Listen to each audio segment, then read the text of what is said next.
wa representative wa mbunge. Lakini you made a statement jana kwa matanga, ukasema kura ikifika watu wengine watahama hii Kenya waende Uganda.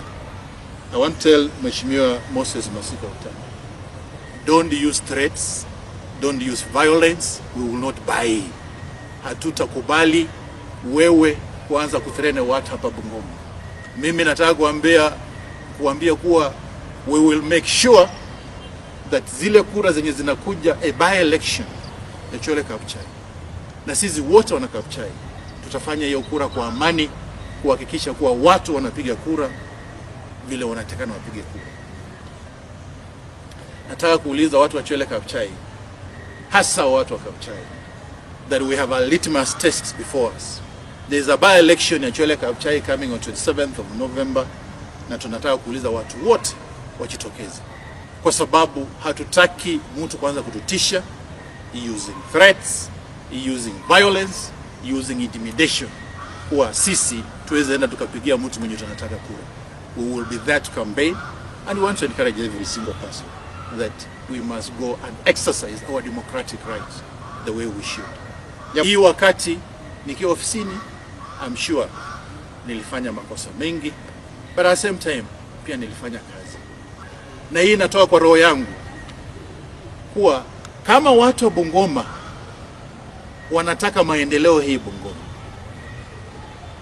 Ford Kenya and the Wetangula family must go. Kama mnataka maendeleo hii Bungoma, because I worked with this guy. Nimeona vile nimekuwa county, nimeona vile MCAs of Ford Kenya wana behave. Sasa hizi nimetoka county 3 years, nyinyi wenyewe mnaweza jitambulia hakuna kitu inaendelea katika county ya Bungoma.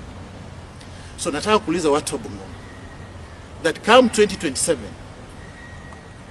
tafadhali, kama tunataka maendeleo hii Bungoma, Ford Kenya must go. Na sasa nimeona juzi tena madharau yenye speaker ako nayo, anatuletea ndugu yake asimame ugavana hapa Bungoma. We are saying clearly that sisi kama wana Bungoma, maneno ya monarchy, maneno ya kingdom, maneno ya project ya Ford Kenya hatutaki hapa Bungoma. Nataka ku remind Mheshimiwa Speaker that 2007 marehemu Rais Daniel Moi tried the same thing in Baringo. Akaleta watoto wake watatu, and the people of Baringo rejected all of them. I can tell you that come 2027, people of Bungoma are going to reject the Wetangula family. This is